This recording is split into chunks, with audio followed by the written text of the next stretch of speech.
জিবরিল আলাইহিস সালাম রাসূলকে বোরাক থেকে নামিয়ে প্রথমে একটা আযান দিলেন। জিবরিল নিজে আযান দিলেন, সুবহানাল্লাহ বলেন। আযান দিয়ে এরপরে বাইতুল মুকাদ্দাসের ভিতরে রাসূলকে ঢোকালেন। ঢুকে দেখেন লক্ষ লক্ষ মানুষ তো কাতারবদ্ধ হয়ে আছেন। তো রাসূল দাঁড়াবেন, জিবরিল বললেন, না, আপনার স্থান তো এখানে না, আপনি সামনে যাবেন, আপনি এখানে ইমামতি করবেন। তো পিছনে এরা কারা? জিবরিল বললেন, এগুলো হলো পৃথিবীতে যত নবী এবং রাসূল আসছিলেন, সব এক একটা নবী এবং এক একটা রাসূল, এবং আপনি সকলের ইমাম, আপনি এখানে ইমামতি করবেন। এখান থেকে আসলো ইমামুল মুরসালিন। এখানে কি আসলো? ইমামুল মুরসালিন, মানে সকল নবীদের রাসূলদের কি ইমাম। রাসূল সাল্লাল্লাহু আলাইহি ওয়াসাল্লাম ইমামতির দায়িত্ব নিলেন, সামনে দাঁড়ালেন। জিবরিল আলাইহিস সালাম পিছনে ইকামত দিলেন। 2 রাকাত নামাজ হলো। আমরা সবাই জানি এই ঘটনা, ঠিক না বেঠিক? আমরা সবাই জানি না? আচ্ছা, এখান থেকে আপনাদেরকে এখন বোঝাই আমি। জিবরিল আলাইহিস সালাম কাবা ঘর থেকে সোজা সিদরাতুল মুনতাহা, ইদার উদার নেই, একদম সোজা, স্ট্রেট ফরওয়ার্ড। আলোচনা করেছিলাম রাসূল সাল্লাল্লাহু আলাইহি ওয়াসাল্লাম যখন তায়েফ থেকে আঘাতপ্রাপ্ত হয়ে আবার কোথায় ফিরে আসলেন? মক্কায়। কোথায় ফিরে আসলেন? মক্কায়। মক্কায় যখন আসলেন, ওই তায়েফের ওই 3 জন লিডার যারা ছিল, ওই লিডারগুলো এই মক্কায় খবর দিয়ে দিল যে তোমাদের মুহাম্মদ মক্কায় দাওয়াতও দিয়েছে, সেখানে পারে নাই, আমাদের তায়েফেও এসেছে। এই তো মক্কাবাসীরা তখন আরো কি হলো? গরম হয়ে গেল যে মুহাম্মদকে আমরা কিছু বলি নাই, এই জন্য সে আনাচে কানাচে চতুর্দিকে দাওয়াত দেওয়া শুরু করেছে। একে আর ছাড় দেওয়া যাবে না, একে হত্যা করো। কি করো? হত্যা করো। আচ্ছা বলেন তো, মৃত্যু দেওয়ার মালিক কে? এটা কি আপনাদের বিশ্বাস আছে? আমি যতই আরাম আয়েশে বসে থাকি, আমার যদি মউত চলে আসে, তো আমাকে এই জায়গা থেকে নামাতে কেউ পারবে না, এখানেই আমার মউত হয়ে যাবে, ঠিক না বে ঠিক?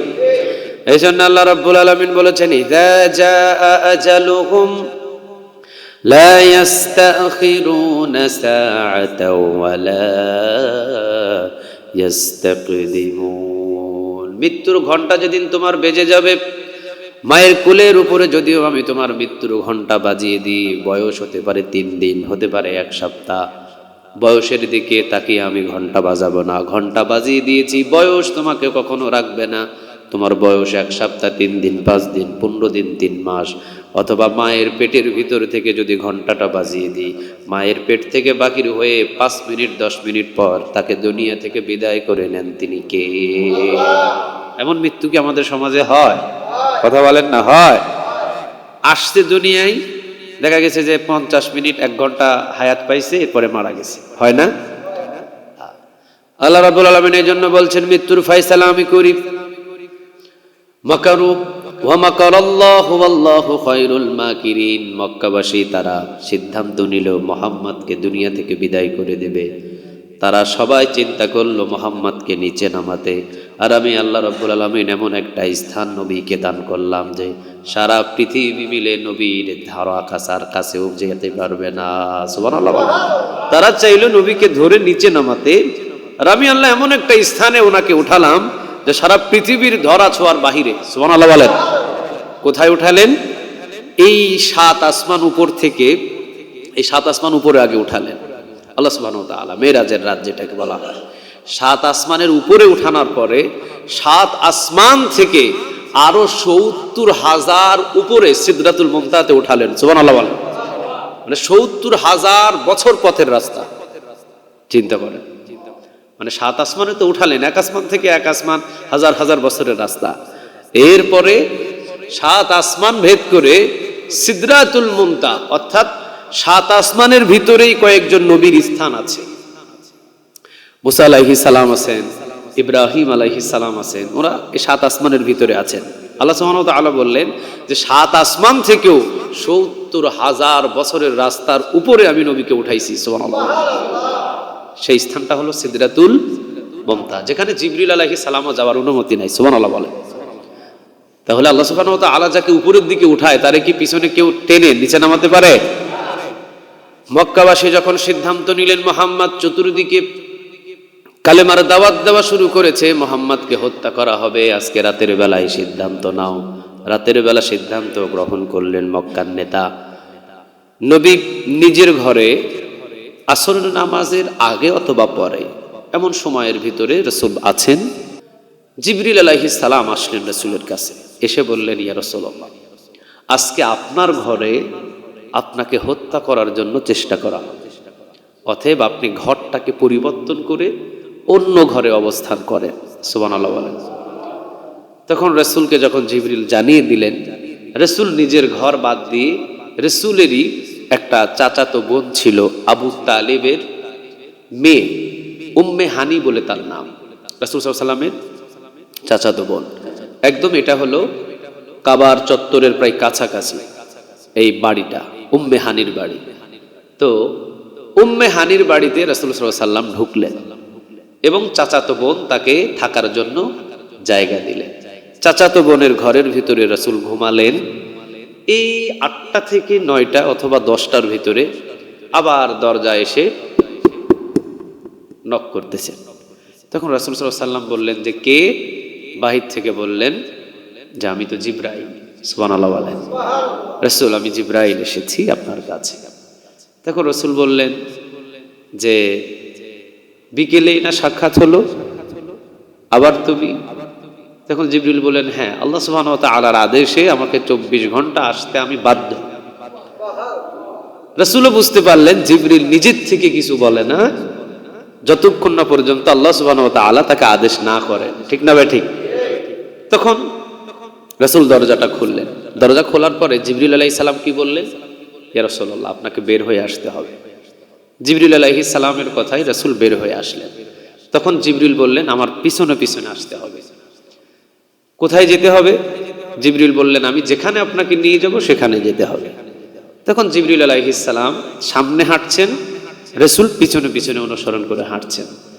অল্প একটু পথ, কাবা ঘরের সাইডে হাতিমে কাবা যেটাকে বলা হয়, কাবারই অংশ। হাতিমে কাবা সম্পর্কে আপনাদের বিস্তারিত আলোচনা করছিলাম নাকি? কাবার অংশটাই হলো হাতিমে কাবা। কাবাটা তো ভেঙে ফেলা হয়েছিল বা এটাকে নির্মাণ করা হয়েছিল, কুরাইশ বংশরা নির্মাণ করেছিল।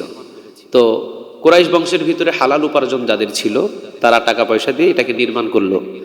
তো এদের অ্যামাউন্টটা একটু কম হয়ে গেল, যার জন্য পুরা ঘরটা নির্মাণ না করতে পারায় ওই হাতিমে কাবা কিছু ঘর দেখবেন ঘিরাও দেওয়া আছে, উপরে কিন্তু ছাদ নাই, এতটুকু বাদ দিয়ে অতটুকু পর্যন্ত ওরা করলো আর এতটুকু খালি রাখলো। এই জন্য আল্লাহ সুবহানাহু ওয়া তাআলা, আগে কিন্তু পুরাটাই ছিল, পুরাটাই কাবার অংশ, এই জন্য দেখবেন এটা ঘিরাও করা থাকে, সবসময় ঢুকতে দেওয়া যায় না। এই হাতিমে কাবার ভিতরে যে ঢুকতে পারবে মনে করতে হবে সে কাবার ভিতরে ঢুকে গেছে।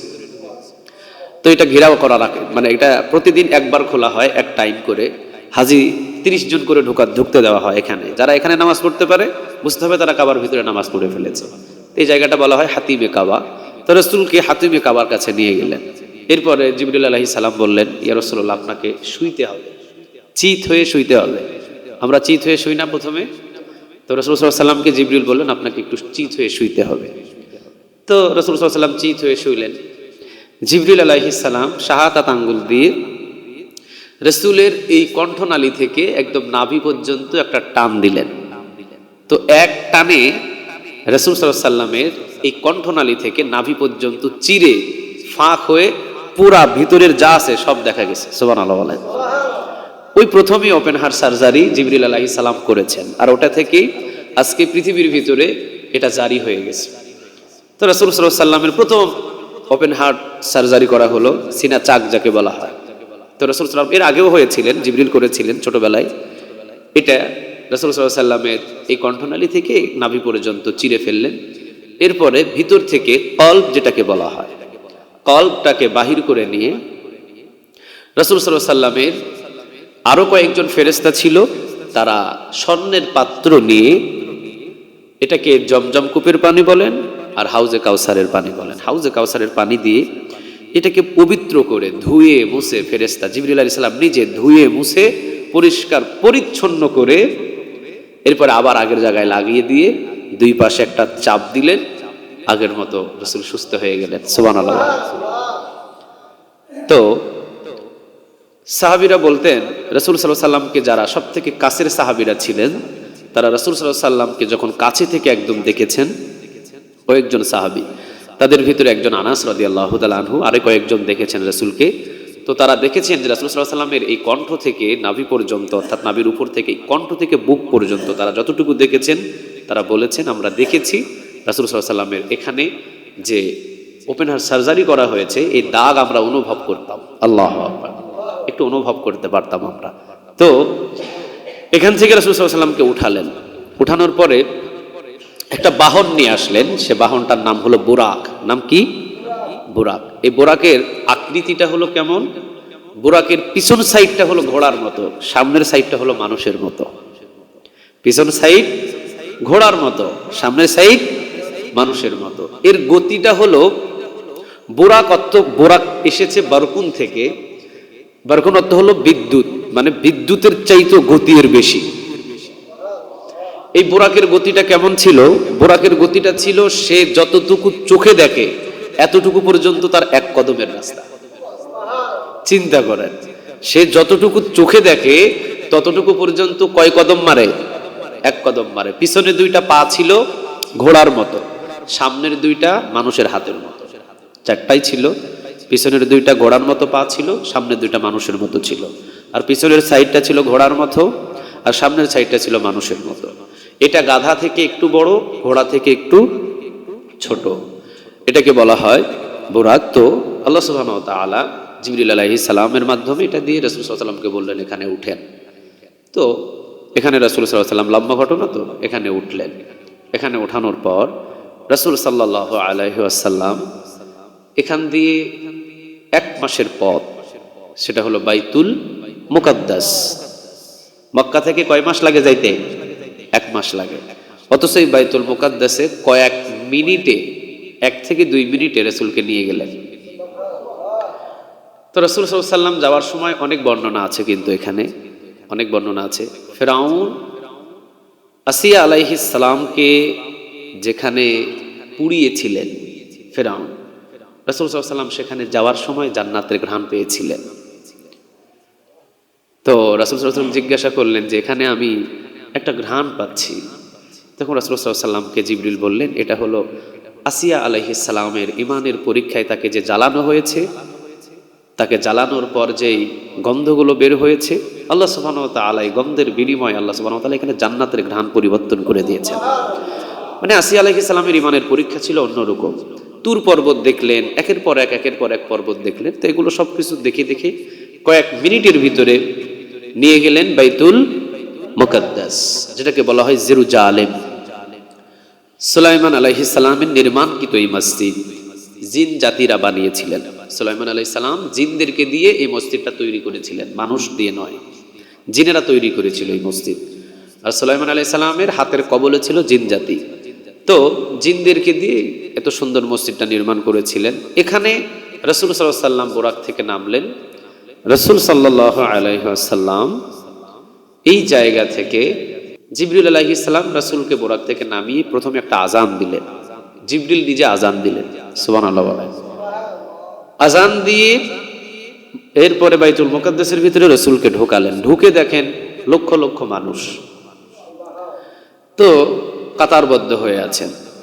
তো রাসূল দাঁড়াবেন, জিবরিল বললেন না, আপনার স্থান তো এখানে না, আপনি সামনে যাবেন, আপনি এখানে ইমামতি করবেন।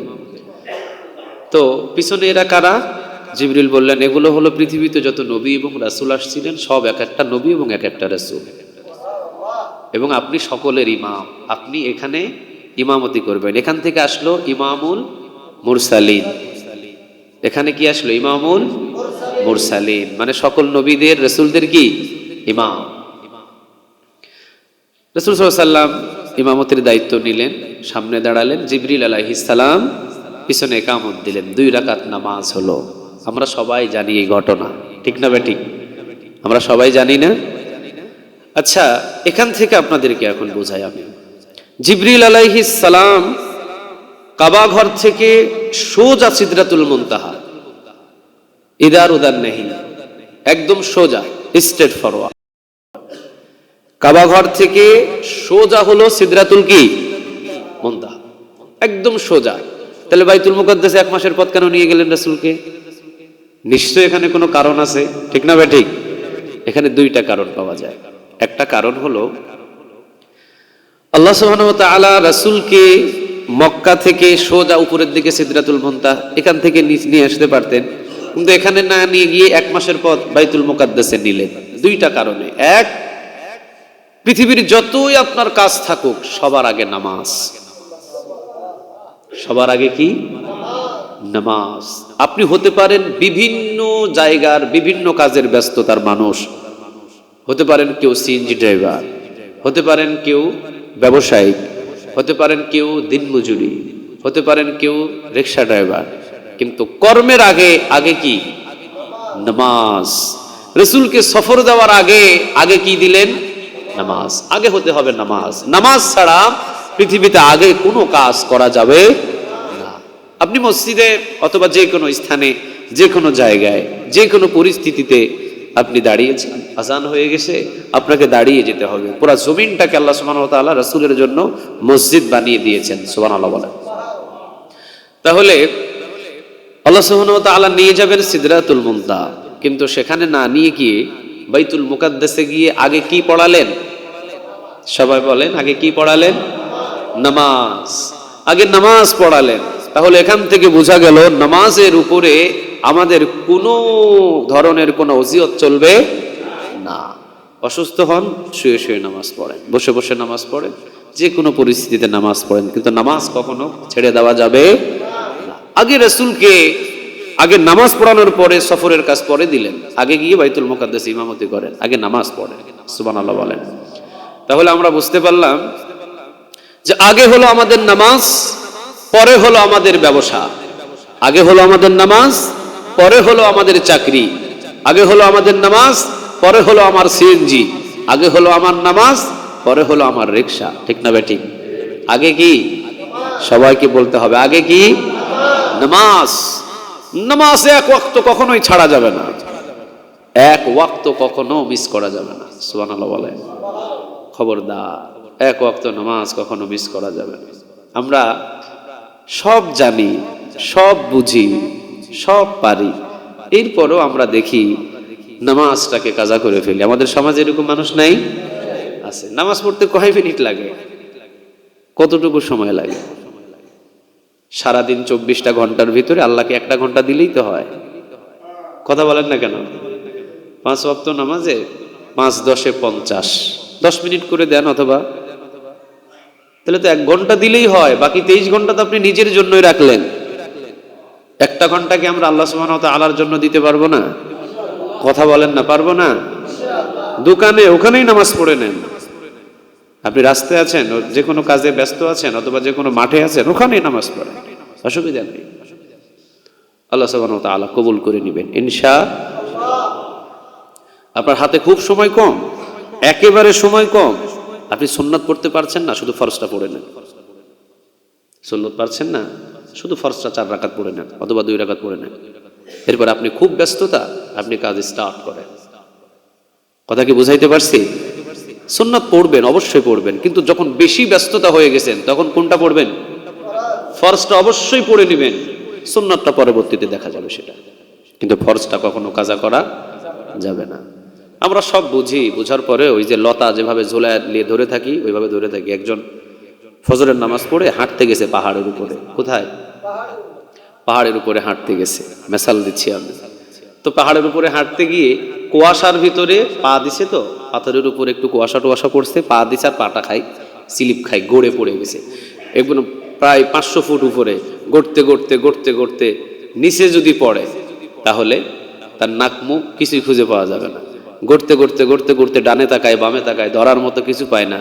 একটা লতা, লতা বোঝেন তো আপনারা? হ্যাঁ, এই যে গাছের সাথে প্যাচ ট্যাচ লেগে যে ঝুলে থাকে, যে এই লতাটারে শক্ত করে ধরছে। এখন লতা ধরছে বাঁচার জন্য, এখন লতা ধরে তো লটকে গেছে, না পারে উপরে যাইতে, না পারে নিচে পড়তে। এখন কারে ডাকতেছে? কথা বলেন না, কারে ডাকতেছে? আল্লাহরে ডাকতেছে, বলতেছে আল্লাহ আপনি আমারে বাঁচান, আল্লাহ আপনি আমারে বাঁচান। আল্লাহ সুবহানাহু ওয়া তাআলা গায়েব থেকে আওয়াজ দিয়ে বলতেছে, বান্দা আমারে যখন ডাকছো, আমি তো 24 ঘন্টায় সবার ডাক শুনি, ঠিক আছে, আমারে ডাকছো না, আগে বলো তুমি কি আমারে বিশ্বাস করো? ওরে বান্দারে বলতেছে, বান্দা বলতেছে, আল্লাহ কি বলেন, বিশ্বাস না করলে ডাকলাম কেমনে? বিশ্বাস করি বিধাই তো ডাকছি। কয় না, আবার বলো, তুমি কি আমারে বিশ্বাস করো? কয় 100% বিশ্বাস করি। করি না মানে? আপনারে বিশ্বাস করি বিধাই তো ডাকছি। তখন বলতেছে, তুমি যদি আমারে বিশ্বাস করো তাহলে লতা ছাড়ি দাও, লতা ছাড়ি দাও। বেড়া লতা ছাড়ে না, লতা এমন ভাবে ধরছে লতা ছাড়ে না। আল্লাহ কয়, তুমি না কইছো আমারে বিশ্বাস করো, তো লতা ছাড়ো। আচ্ছা, লতা ছাড়লে আল্লাহ কি ওরে বাঁচাইতে পারবে? এই ক্ষমতা কি আল্লাহর আছে? তো কেমন বিশ্বাস করে, লতা ছাড়ে না যে? আমরা আল্লাহরে বিশ্বাস করি কিন্তু দোকান ছাড়ি না। আগে দোকান পরে নামাজ আমাদের কাছে, ঠিক না? ঠিক। আমরা সব জানি যে আল্লাহরে বিশ্বাস করি, একদম আল্লাহ ছাড়া আমাদের কিছু নেই, কিন্তু এই লতা আল্লাহর, লতা ছাড়তে রাজি নাই। এমনি বলতেছে, আল্লাহ আপনারে বিশ্বাস করি, আপনারে বিশ্বাস না করলে ডাকছি কেমনে? আল্লাহ বলতেছে, তাহলে আমারই যদি বিশ্বাস করো লতা ছাড়ো। ও কিন্তু লতা ছাড়তে রাজি নাই। তো আমরা, আল্লাহ বলতেছে, বান্দা খাওয়ামো আমি, পড়াবো আমি, রিজিক দিব আমি। আজকে তুমি খেতে কাজ করার জন্য তুমি না আমারে ভুলে যাইতেছো, আমার নামাজ কাজা করে ফেলতেছো কেন? আমি তো তোমারে খাওয়াবো। নামাজ ছাড়ো, নামাজ ধরো, আর ওটাকে ছাড়ো। তুমি আগে কাজ ছাড়ো, নামাজ ধরো, লতা ছাড়ো। তুমি নিচে পড়লে বাঁচবা কি মরবা এটা আমি আল্লাহ ডিসিশন নিব, ঠিক না? ঠিক। কিন্তু ও লতা ছাড়তে রাজি নাই। একতলা থেকে মিস্ত্রি পড়ে মারা যায়, 7 তলা থেকে শিশু পড়ে জীবিত থাকে। আল্লাহ কি পারে? এ ক্ষমতা কি আল্লাহর আছে? তাহলে আপনারা বলেন না, 7 তলা থেকে দুধের শিশু নিচে পড়ে বেঁচে যায়, 1 তলা থেকে মিস্ত্রি পড়ে মারা যায়। তাহলে আল্লাহ বলতেছেন, তুমি লতা ছাড়ো যদি আমারে বিশ্বাস করো। ও বলতেছে, আল্লাহ বিশ্বাস করি কিন্তু লতা তো ছাড়তে পারতেছি না। তো লতা ছাড়তে পারতেছে না মানে ওই রকম বিশ্বাস এখনো অর্জন হয় নাই, ঠিক না? ঠিক। তাহলে আপনি যেই ব্যবসায় করেন, যেই কাজ করেন, যেই কর্ম করেন, বিশ্বাস থাকতে হবে আল্লাহর উপরে যে আল্লাহ যদি আমাকে এখান থেকে বরকত না দেয়, আমি সারা পৃথিবীও যদি ঘাটাঘাটি করি 1 ইঞ্চি বরকত আমার কপালে নসিব আনতে পারবো না, ঠিক না? ঠিক। ওনার উপরে তাওয়াক্কুল করে কাজটাকে ছেড়ে দিয়ে আল্লাহ সুবহানাহু ওয়া তাআলার নামাজ আদায় করার পরে আবার কাজে লাগেন না, আল্লাহ সুবহানাহু ওয়া তাআলা বরকত দান করবে। আল্লাহ আমাদের সবাইকে বুঝদান করুক, বলেন আমিন। কষ্ট হচ্ছে আপনাদের? তাহলে আগে কি? নামাজ। আগে কি? নামাজ। আগে নামাজ, সব কাজ পরে। আল্লাহকে যদি আপনাকে বিশ্বাসী করেন, আগে তার কাজ করেন। আল্লাহ সুবহানাহু ওয়া তাআলা আপনাকে সকল দুয়ার খুলে দিয়ে সকল বিপদ থেকে আসান করে ফেলবেন ইনশাআল্লাহ। আমাদের আপন আল্লাহ ছাড়া কেউ কি আছে? কথা বলেন না, আছে? নাই। কাদেরকে আপন বানাইছি? ছেলেরে, মেয়েরে, বিবিরে, এরপরে শ্বশুররে, শাশুড়িরে। আপনার কাছে আজকেই যদি এরকম একটা চিঠি মালাকুল মউত দিয়ে যায়, যেখানে লেখা আছে আপনার দুনিয়া থেকে বিদায়ের আগামীকালকে শেষ সময়, রাত 12টা 1 মিনিট, তো সাথে সাথে এটা নিয়ে বাড়িতে গিয়ে মিটিং বসাইছেন, গোল মিটিং। বড় ছেলে, মেজো ছেলে, ছোট ছেলে, বড় মেয়ে, ছোট মেয়ে, মেজো মেয়ে, বিবি, সবাইরে নিয়ে মিটিং বসে আপনি বলতেছেন যে আমার তো মালাকুল মউতের পক্ষ থেকে চিঠি চলে আসছে, তো আমাকে তো আগামীকাল রাত 12টা 1 মিনিটে চলে যেতে হবে। তো বাজার মসজিদের পাশেই যে কবরস্থান, আমি তো কোনোদিন এখানে রাতের বেলা থাকি নাই। তো বাজান তোমরা কে রাজি আছো আমার সাথে অন্তত একটা দিন থাকবা? তো ছেলেরা 3 জন বলতেছে, সারা জীবন মায়ের সাথে থাকছেন, মারে লয়ে যান। কথা বলেন না কেন? সারা জীবন কার কাছে থাকছেন? আমার আম্মুর কাছেই তো থাকছেন সারা জীবন। তে আমরা কেন যাব? মা যেহেতু আছে, মারই সাথে নিয়ে যান। মা বলতেছে, না বাবা, আমার ঠান্ডা বেশি লাগে, আমি মুরব্বী মানুষ, তোরে ভিতরে একজন যা। বলতেছে, তাহলে মেয়ের ভিতরে একজনকে নিয়ে যান। আচ্ছা, মেয়ের ভিতরে যে 3 জন মেয়ে আছে, একজনও কি রাজি হওয়ার সম্ভাবনা আছে মনে হয় আপনাদের? আপনাদের ঘরের ভিতরে কি কেউ রাজি হবে? কথা বলেন না, রাজি হবে? কার জন্য এত কিছু? আল্লাহ সুবহানাহু ওয়া তাআলা যদি আপনাকে তাকেই যদি ভুলে যান, আল্লাহ সুবহানাহু ওয়া তাআলা যদি আপনার সাথে থাকে অন্ধকার কবরে, যিনি পাঠালেন, যার কাছেই যেতে হবে, তো উনাকেই যদি ভুলে যায়, এইরকম মূর্খ মানুষ পৃথিবীতে থাকার থেকে তো না থাকাই ভালো। সবকিছু বুঝলাম আমরা। একটা বাজারের ব্যাগ দিল, হাতের ভিতরে 2000 টাকা কসকসে নোট দিয়ে দিল, আর আপনাকে বাজারের একটা লিস্ট ধরায় দিল বাড়ি থেকে, আপনি কি বাজারে গিয়া সবচেয়ে পচা টমেটো 50 টাকা কেজি কিনবেন? দেখে কিনবেন কোনটা টসটসে। এরপরে মাছ যখন দিতে চাইবে ব্যবসায়িক, তখন ও যেটা দিতে চাইবে তখন কি বলে, না তুই রাখ, আমি দেখে নিব। ঠিক না ভাই? ঠিক, তুই রাখ, তোর পছন্দ মতো আমি নিব না, তুই পচা ঢুকাইয়া দিবি, আমি দেখে নেব। এবারে মাছের পেট টিপে আপনি পেট টিপে টিপে নেয়, বেগুন দেখে দেখে বাছাই করে নেয়। আল্লাহ বলছেন, বান্দা তুমি বাজার করলা 2000 টাকার বাজার, কত টিপাটিপি করে, আর তুমি আমার কাছে আসতেছো, আমি কি একটু টিপাটাপি করে ইমানটা যাচাই করে নিব না? তোমার ইমানটা যে কেমন ইমান, এটা কি আমি একটু যাচাই করে টিপাটিপি করে নিব না? এই ইমানে কি আমার প্রতি মহব্বত ছিল, নাকি খালি ছেলে মেয়ের মহব্বত ভরপুর করেছিল? আমার মহব্বত ছিল নাকি আত্মীয় স্বজনের মহব্বত ছিল? এই ইমানের ভিতরে কি আমার মহব্বত ছিল, না দোকানের মহব্বত ছিল, না চাকরির মহব্বত ছিল? কি মহব্বত ছিল? আমি কি একটু যাচাই করে নিব না? অবশ্যই যাচাই করে নেব। আল্লাহ সুবহানাহু ওয়া তাআলা যেন ওই যাচাই বাছাইয়ের ভিতরে আল্লাহ যেন আমাদেরকে সফলতা দান করে, বলেন আমিন। তাহলে রাসূল সাল্লাল্লাহু আলাইহি ওয়াসাল্লামকে সোজা না নিয়ে বাইতুল মুকাদ্দাসে নিয়ে ঘোরায়া নিলেন কয়টা কারণে? দুইটা কারণে। এক নম্বরে আগে কি? নামাজ, এটাই বুঝালেন। সব কাজের আগে কি করতে হবে? নামাজ। বিশ্বনবী সফরে যাচ্ছেন, সিদরাতুল মুনতাহা আল্লাহ রাব্বুল আলামিন ইচ্ছা করলে নিয়ে যেতে পারতেন, কিন্তু আল্লাহ রাব্বুল আলামিন বাইতুল মুকাদ্দাসে নিয়ে গিয়ে আগে নামাজ পড়ালেন। এক নাম্বার কারণ, সফর হোক পৃথিবীর যে কোনো কাজ হোক, আগে কি করতে হবে? নামাজ। নামাজ, নামাজের পরে নবীকে জন্যই নিয়ে গেলেন বাইতুল মুকাদ্দাসে, কারণ পৃথিবীতে যত নবী আছেন সমস্ত নবীদের সামনের স্থান হলো আমার হাবিবুল্লাহ, আমার বন্ধু। এটাকে প্রকাশ করার জন্য সকল নবীদের পিছনে রেখে আখিরাতের পয়গম্বরকে সামনে স্থান করে দিলেন। তিনি কে? আসছে সবার পরে, কিন্তু সম্মান সবার আগে না পরে? কথা বলেন, আগে না পরে? সবার আগে। এই জন্য এই দুইটা কারণে আল্লাহ সুবহানাহু ওয়া তাআলা রাসূলকে বাইতুল মুকাদ্দাসে দিয়ে এরপরে সেখান থেকে সফর আবার করিয়েছেন। বাকি সফরের আলোচনা আমরা আগামী জুমায় করব ইনশাআল্লাহ। সেখান থেকে কিভাবে গেলেন, সেখান থেকে কি পর্যায়ে গেলেন, কি কি দেখলেন, কি কি আনলেন, কি কি আল্লাহর সাথে কথা হলো, এটা আগামী জুমায় আমরা কমপ্লিট বিস্তারিত আলোচনা শেষ করব। আল্লাহ আমাদের সবাইকে কবুল করুক, যারা সুন্নাত আদায় করেন না সুন্নাত আদায় করেন।